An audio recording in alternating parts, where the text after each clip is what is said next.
Helios, whose Roman equivalent is Sol, is a prominent figure in mythology, representing the sun in all its glory. Distinct from Apollo, who symbolized light in intellectual and spiritual domains, Helios embodied the sun itself. Although later mythology sometimes conflated Apollo with Helios, the two were originally separate deities.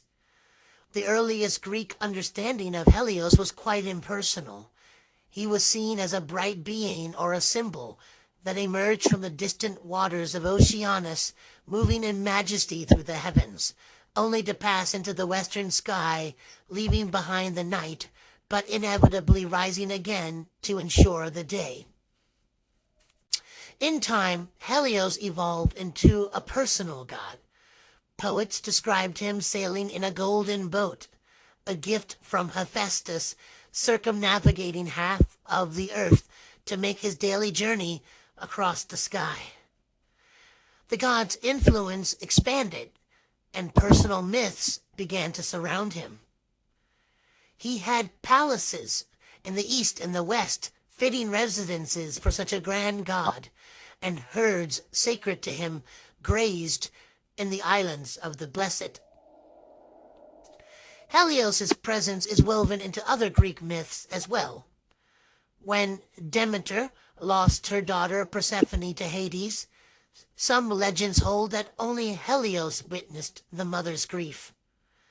He even contested with Poseidon for control over the city-state of Corinth, and before beginning his 10th labor, Hercules had drawn his bow on the god of the sun, who, instead of resisting, lent him his golden bowl, which Hercules used as a boat to return part of the way with the cattle of Geryon.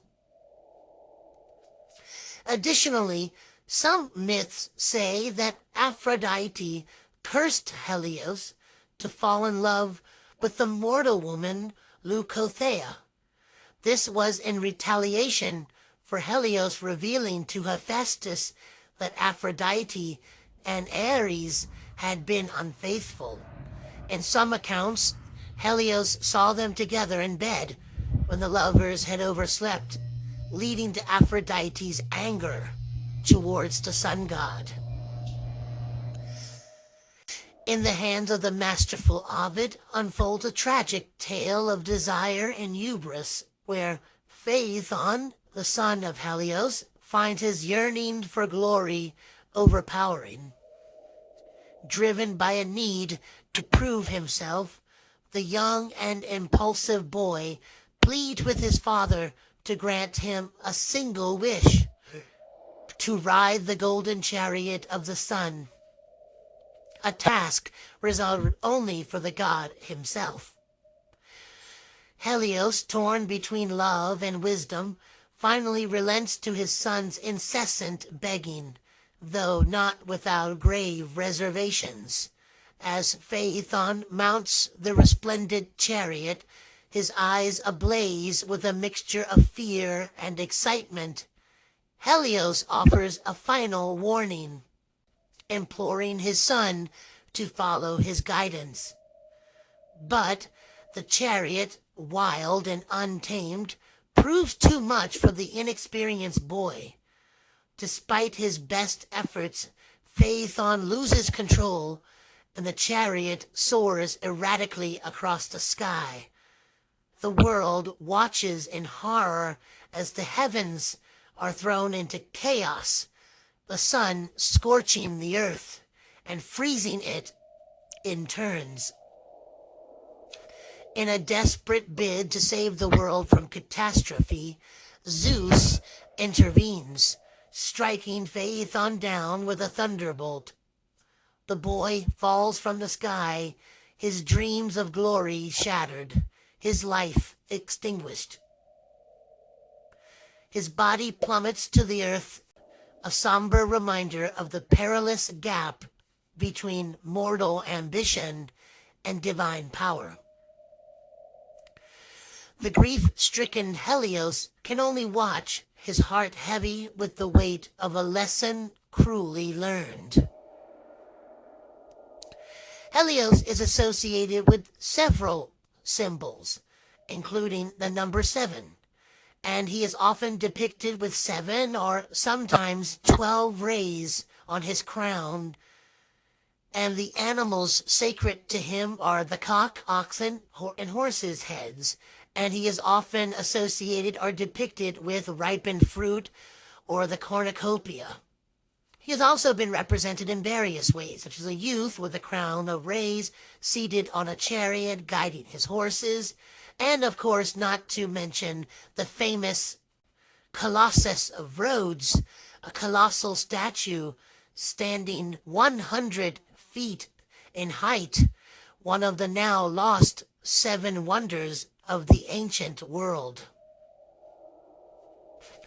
Particularly, the island of Rhodes was a primary center for Helios' worship, but his veneration was widespread. Sacrifices included honey, lambs, goats, white rams, and white horses. In later times, Helios was identified with Apollo, and his influence extended to other cultures. The Romans referred to him as Sol, the Persians as Mithra, and the Egyptians as Ra, or sometimes Osiris. Some even argue that Helios' worship has connections to the deities Baal, and the consecration of oxen in Helios' worship may have originated with the Egyptian god Apis. In astronomy, beginning with Copernicus, who postulated that the sun and not the earth is the center of the solar system, the concept of Helios was placed front and center, not only from a divine point of view, but also from the viewpoint of science. In the 1970s, a joint venture between the United States and then West Germany launched a mission named Helios to study interplanetary space and explore the solar region near the corona. This mission was named after the god of the sun, who drove his 4-horse chariot across the sky each day.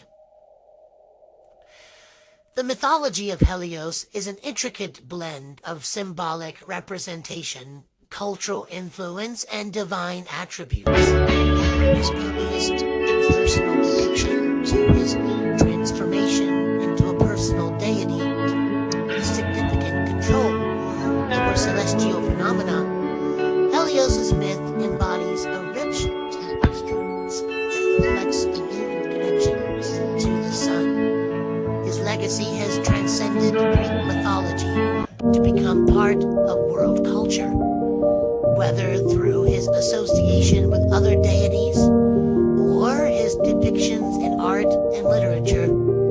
Helios continues to shine as a symbol of light, power, and divine grace.